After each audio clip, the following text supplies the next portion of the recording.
Bonsoir, bonsoir, bienvenue sur la chaîne Dragon Kaiser, c'est moi votre hôte Aïssa et aujourd'hui on va se faire un tirage de cartes pour accueillir l'équinoxe de printemps. Alors j'ai 1 ou 2 jours de retard mais ça ne change rien, on va voir un petit peu quelle énergie est-ce que cet équinoxe de printemps vous amène pour le collectif, tous ensemble pour les personnes qui vont regarder cette vidéo. Donc ici j'ai le tarot, ici j'ai 3 oracles dont ces deux-là qui sont nouveaux que vous pourrez voir en consultation avec moi si vous bookez une consultation privée.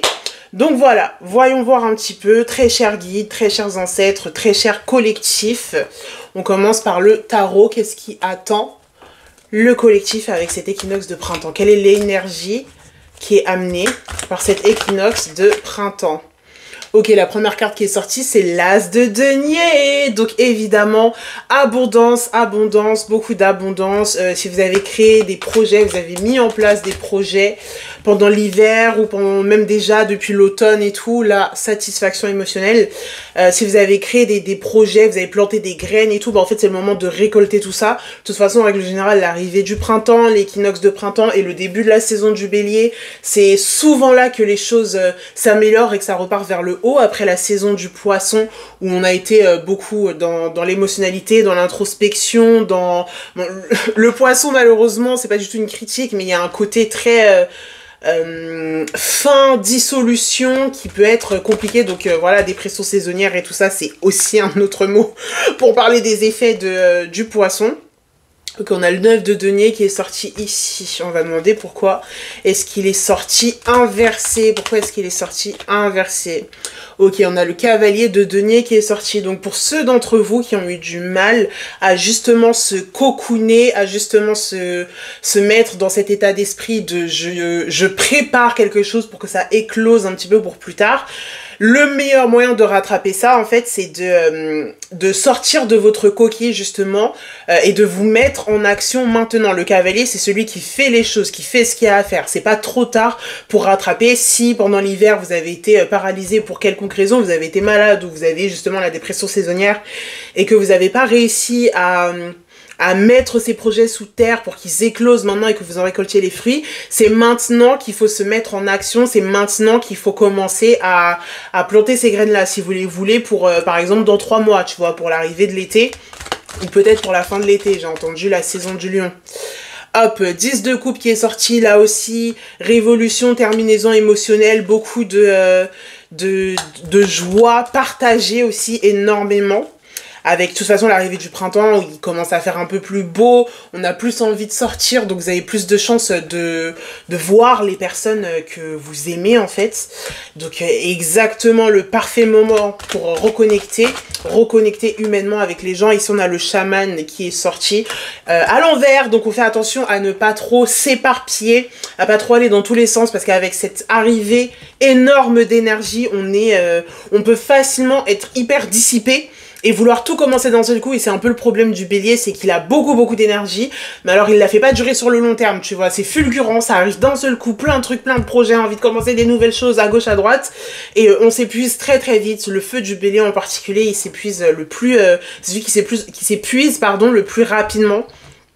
Donc faire attention à ça, ménager quand même ses efforts, même si on se sent motivé et qu'on a beaucoup de choses qu'on a envie de faire. Pas aller trop vite, pas aller trop vite. De toute façon, vous avez plein de temps. Après, vous avez la saison du taureau, justement, qui tempère tout ça et qui vous permet de rester sur le long terme. Putain, je suis vraiment en mode astrologue, là. Si vous ne me connaissez pas, je suis tarologue, c'est vrai, je tire les cartes, mais je suis aussi astrologue. Je propose des services, des consultations privées. Avec l'astrologie, vous pourrez retrouver tout ça dans mon Ko-fi. Je fais des accompagnements, du coaching spirituel et tout. Donc là, je suis vraiment dans ma casquette d'astrologie. Mais voilà, je vous dis ça parce que c'est des énergies, en fait, qui affectent tout le monde. Donc là, la saison du bélier, un feu initiateur mais qui dure pas très longtemps, donc allez doucement jusqu'à la fin du mois d'avril où après le taureau vous calmera dans tous les cas et vous permettra de développer un peu plus d'endurance. Ok, on a le 2 d'épée qui est sorti à l'envers. Dites-nous un peu plus sur ce 2 d'épée. Dites-nous un petit peu plus sur ce 2 d'épée. Ok, on a le valet de bâton qui est sorti. Donc là, je pense qu'on s'adresse beaucoup à des personnes qui sont assez insécures, qui sont très peu sûres d'elles, qui sont hésitantes, qui ont du mal à se faire confiance et à se lancer quand il faut faire les choses. Votre conseil déjà, c'est de vous diriger plus vers cette énergie d'abondance, ici particulièrement avec le cavalier, celui qui fait les choses. Si vous avez des difficultés à faire quelque chose, vous n'arrivez pas à vous faire confiance, c'est parce que vous manquez d'entraînement littéralement. Vous n'avez pas suffisamment fait la chose, on va demander un petit peu plus ce que c'est cette chose, mais vous n'avez pas suffisamment répété l'action pour construire une confiance en vous. Et donc tant que vous restez dans ce côté... je suis le 2 d'épée qui est enfermé sur lui-même, enfermé dans sa coquille, entre ses propres ailes et tout. Vous risquez de ne jamais vous lancer, et c'est ça le piège avec cette énergie, tu vois. Mais dites-nous un petit peu plus encore sur ce 2 d'épée, ce valet de bâton. On a le 8 de bâton qui est sorti. Donc oui, pour certains d'entre vous, en fait, cette énergie d'être plus très sûr de soi-même, elle s'évapore. Justement, puisque là on est sur le valet, ici on est avec le 8 et tout, cette énergie s'évapore avec l'arrivée du printemps, où vous vous sentez plus, vous avez l'esprit beaucoup plus tranquille, vous vous sentez plus apaisé, beaucoup plus groundé, beaucoup plus calme. Je vois quelqu'un d'anxieux en règle générale, peut-être une énergie Gémeaux, peut-être une énergie Vierge, en tout cas quelqu'un qui est très, peut-être assez mercurien, tu vois. Mais ce côté très... là, votre tête, elle se vide un petit peu, vous vous calmez, vous revenez sur Terre après, justement, cette saison du poisson.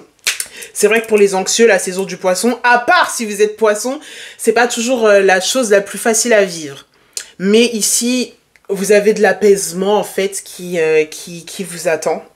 Vous avez de l'apaisement, vous avez du calme, vous avez l'esprit vide. Si c'est vous l'avez fait pendant une période, mais vous avez arrêté de le faire, méditez. Toutes les activités qui vous aident à vous grounder, parce que de toute façon là c'est les rétrogrades, donc dans les rétrogrades on revisite les choses d'avant, soit pour les terminer, soit pour les ramener à la surface et recommencer à les faire et les perfectionner. Donc Mercure rétrograde, Vénus rétrograde, et ici il y a cette... ce côté, on se vide l'esprit et tout, donc c'est le parfait moment si vous aviez de la méditation à un moment donné dans votre routine, si vous aviez des balades à l'extérieur, enfin quoi que ce soit qui vous aide à revenir dans le moment présent, c'est grave le moment de faire revenir ça, de ressusciter ces pratiques-là pour vous remettre dans la bonne énergie. Tu vois ce que je veux dire? On est bien. Ok, qu'est-ce que vous avez d'autre comme message avec le tarot à nous faire passer? On a la reine de denier qui est sortie, on nous parle vraiment beaucoup d'abondance, abondance financière, c'est vrai. Mais ici, la reine de denier, là-bas, c'était le 9, je sais plus exactement, c'est quelle... Voilà, le 9 de denier, ici on a la reine de denier qui est sortie. Donc vraiment... Restez, vous êtes beaucoup dans cette énergie d'abondance. Si vous avez eu des soucis financiers ces derniers temps, beaucoup de problèmes d'argent, ou alors vraiment des problèmes de motivation en fait par rapport à votre énergie vitale, ça c'est quelque chose qui se calme et qui se règle et qui se rééquilibre, tu vois. Le 9 de denier, donc bah forcément ça nous parle d'argent, ça nous parle de travail, mais ça nous parle aussi beaucoup de fertilité dans le sens, comment dire, dans le sens littéral. Donc peut-être si quelqu'un attend un enfant ou quelqu'un est en train d'essayer de faire un enfant, c'est une période propice. Ah, vous êtes fertile et du coup attention si c'est pas du tout ce que vous souhaitez. Attention avec les contraceptions, les rapports protégés et tout ça. Et qu'est-ce que j'allais dire d'autre? Et oui, de façon métaphorique, du coup, cette fertilité, c'est vos projets, en fait, qui sont amenés au soleil, qui sortent et qui sont créés, qui sont dans la création, qui sont amenés dans le monde matériel, dans le monde 3D, tu vois.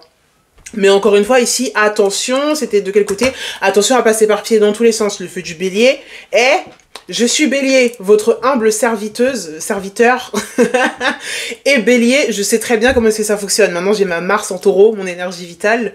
Donc ça aide à tempérer un petit peu les choses, mais ça peut être épuisant. On a le cavalier de coupe qui est sorti. Donc je pense ici, je sens quelque chose en rapport avec le karma. Vu que c'est les rétrogrades et tout, genre les relations romantiques ou alors les amitiés, mais vraiment intenses ou très personnelles, très proches, qui se règlent en fait. Il y a peut-être une personne qui revient dans votre vie pendant cette période, parce qu'on adore quand les gens du passé reviennent dans notre vie. Mais voilà, on a quelqu'un qui revient du passé, une relation karmique, une connexion karmique. Pour terminer en fait le cercle, tu vois. Je pense pas Je pense pas, hein, mais je pense pas que ce soit quelqu'un qui va rester pour longtemps, mais juste des conversations qui peuvent avoir lieu pour savoir un petit peu, voilà, pour faire une conclusion, pour se dire adieu pour toujours, tu vois.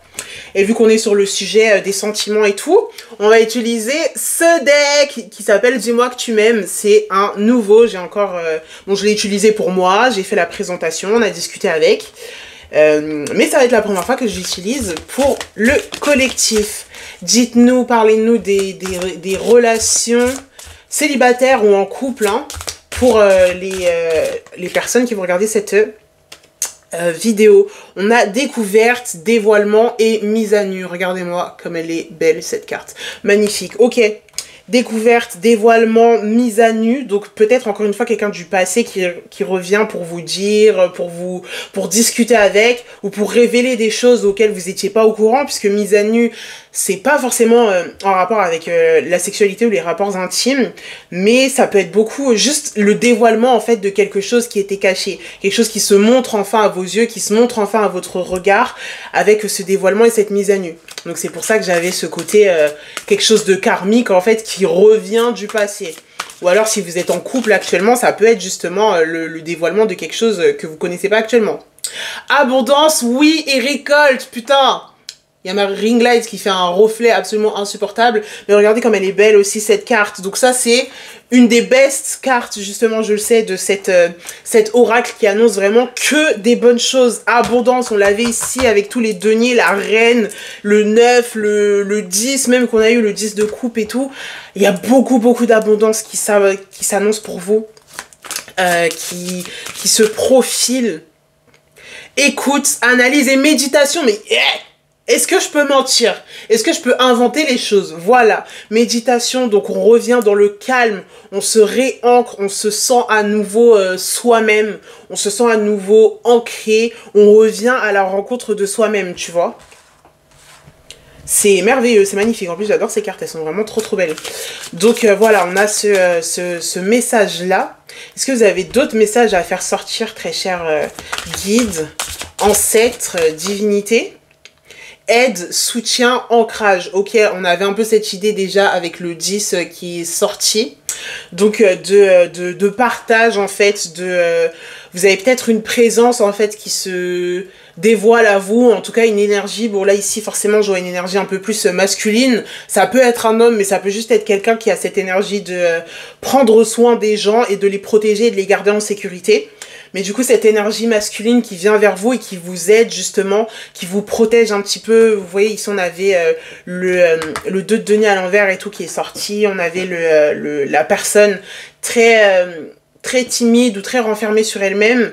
On a ce côté-là encore qui revient avec quelqu'un qui veut venir vous protéger, qui veut venir vous aider justement à connaître vos limites, à les enforcer chez les autres gens s'il y a des personnes qui ont du mal à respecter ça, ou alors si juste c'est la première fois que vous le faites et que les gens autour de vous ne sont pas habitués. Donc voilà, cette énergie qui vient vous aider, vous protéger, vous garder en sécurité.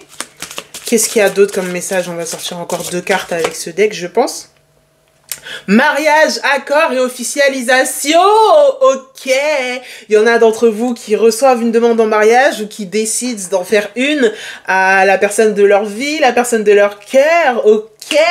C'est pour ça on avait toute cette abondance là, ce grand oui, cette récolte. C'est trop bien. Bravo, félicitations à vous. Voilà, que vous soyez la personne qui fait la demande ou la personne qui la reçoit. J'espère que c'est quelque chose qui vous apporte beaucoup de bonheur. Mais du coup, ça fait grave du sens avec cette énergie masculine, cette énergie protectrice qui veut s'occuper de vous, qui a une idée de créer quelque chose sur le long terme avec vous. Demande en mariage en fait, comment créer quelque chose de plus long terme que de signer le truc de façon officielle avec des papiers où ça y est, on se met on achète la maison, on partage le nom de famille, on partage tout ce qu'il y a à partager et la personne devient votre famille immédiate. Donc grave bien, félicitations. Love that! Oh my god! Prière, vœux et foi. Ok, donc c'est le moment de manifester, je pense. C'est beaucoup le moment de manifester, de vous poser avec les choses, la visualisation que vous voulez faire. D'ailleurs, j'ai fait ou je vais faire très bientôt une vidéo sur la manifestation. Vous retrouverez ça soit sur YouTube Short, soit sur TikTok, soit sur Instagram. Mais voilà, le moment de vous poser avec vos manifestations. Et je vais sortir le petit... excusez-moi, je bouscule la caméra. Je vais sortir le petit livret pour celle-là parce que j'ai envie d'avoir le message complet de cette carte.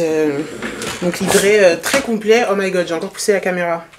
Donc, ah bah putain, c'est le numéro 1, c'est la toute première. On va voir le message. Tes prières et tes demandes arrivent bien jusqu'au ciel, même si tu en doutes.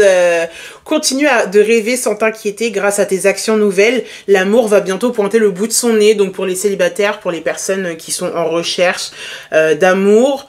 Mais ici, je le vois pas que comme de la romance. Hein, je le vois aussi du côté... juste personnel en fait, tu vois. Et donc là pour le message plus les personnes en couple, pour qu'elles s'exaucent dans la matière, la question sera ici de savoir si tu as fait une action réelle en ce sens. Tout ce qui était là, hein. Ou si tu n'as fait que fantasmer ton envie.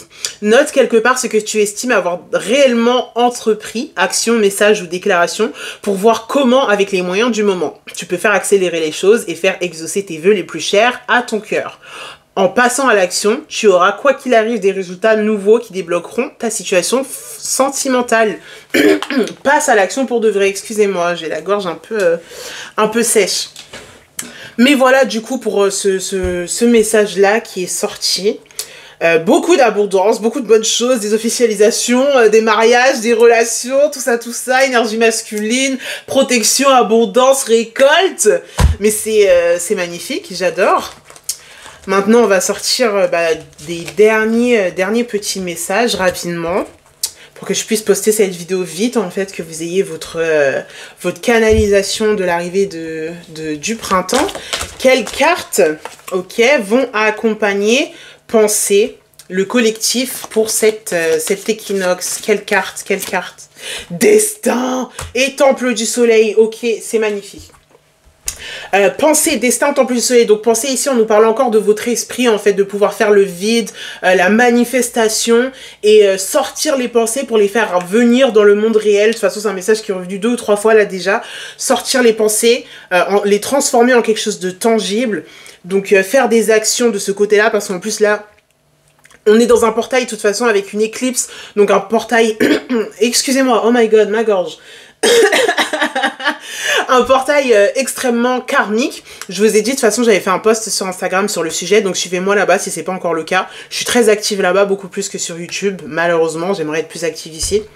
Mais voilà, parce que le portail des éclipses, c'est le moment où l'univers vous remet sur votre chemin, il vous remet sur la ligne droite de ce que vous êtes censé faire, de ce que votre âme est venue faire sur Terre. Donc c'est un moment qui est très activé à ce niveau-là. Alors vraiment faites les actions dans ce but-là, dans cette direction, ce que vous savez que vous devez faire, pas juste ce que vous aimeriez bien, ou voilà, que ça reste pas juste des pensées. Et ici, on a le temple du soleil qui est sorti, donc c'est vous qui brillez, c'est vous qui êtes vu, qui êtes reconnu, qui êtes dans cette énergie d'abondance, cette énergie solaire, cette énergie brillante qui vous accompagne. Voilà, donc on n'a que des incroyables présages en fait, ça me fait plaisir. Vous me connaissez, moi de toute façon, je vous sors les messages, qu'ils soient positifs ou négatifs, je vous sors les messages. Mais c'est quand même plus agréable de voir des messages positifs en fait et de voir le collectif en train de thrive, et vu qu'on s'influence tous les uns les autres, si vous avez cette énergie, moi aussi, Et on va sortir une carte ici de l'oracle des sorcières et des dames de la lune, donc pour savoir un petit peu laquelle de ces sorcières, oh my god, c'est celle que j'avais sortie pour moi-même, la Banshee. Mais pour savoir un petit peu laquelle de ces sorcières, laquelle de ces dames de la lune, de ces énergies, vous accompagne en fait pour l'équinoxe. Ok? Allez-y, dites-nous quelle sorcière, quelle dame de la lune accompagne le collectif. Ok, c'est celle-là. C'est Circé. Donc c'est la grande sorcière, c'est la magicienne, c'est l'enchanteresse. Elle a des côtés extrêmement positifs comme des côtés extrêmement négatifs. mais moi je la vois plutôt comme le féminin solaire, tu vois, c'est un sujet qui revient beaucoup en ce moment, dont j'ai parlé sur Instagram et sur TikTok et tout, le féminin solaire. Elle a des ombres, elle a des côtés sombres d'elle-même, mais elle les a intégrés et elle les utilise pour avoir ce qu'elle veut. Elle utilise sa magie, elle utilise les côtés les plus sombres d'elle-même pour briller devant les gens. Elle est reconnue, tout le monde sait que c'est la sorcière vraiment du conte, la sorcière qui a gardé Ulysse coincé sur l'île avec elle pendant je sais plus 10 ans, 20 ans, il est resté avec elle sur l'île. Oh my god, le bouc il voulait juste rentrer chez lui voir sa femme. Donc voilà, en tout cas, elle sait ce qu'elle veut et elle va chercher ce qu'elle veut. Peu importe, elle a pas peur de parler, de dire, de montrer, d'aller chercher et de verbaliser ce qu'elle veut. Donc vous aussi, vous êtes accompagné par cette énergie de Circé et incarnez-la en fait. N'ayez pas peur d'aller chercher. On a le lion, on a le loup, on a l'aigle qui sont des animaux chasseurs, des animaux de proie, des animaux qui mangent en fait l'autre, et ça peut paraître cruel, mais encore une fois, dans ce féminin sombre, il y a le féminin solaire où c'est comme ça qu'ils doivent faire pour manger et pour rester en vie, donc ils font ce qu'il y a à faire. Alright? Putain, c'est un magnifique tirage, j'ai adoré du coup l'inauguration pour le collectif de ces deux oracles-là, Dis-moi que tu m'aimes et l'oracle des sorcières et des dames de la lune. Si vous avez déjà vu mon oracle des dragons avec des cartes à ce format-là, c'est les mêmes créatrices qui l'ont fait, donc Magali et Sarah Motet, une mère et sa fille. Et voilà, j'ai adoré faire ce tirage. Je suis très contente de savoir qu'il y a toutes ces belles choses qui vous attendent, qui nous attendent, le collectif. N'hésitez pas à me dire dans les commentaires si ça vous a parlé, si en ce moment vous avez vu des chiffres angéliques ou des heures miroirs ou quoi, parce que c'est un thème très, très récurrent. Si vous avez vu des animaux particuliers, des animaux guides, je sais pas, des corbeaux, des lapins, des serpents, des écureuils, des chiens, des chats, peu importe. Mais si vous avez vu ces énergies-là, dites-le moi en commentaire. Et voilà, on se retrouve très très bientôt, soit pour un tirage, soit pour une vidéo. Face cam, gros bisous!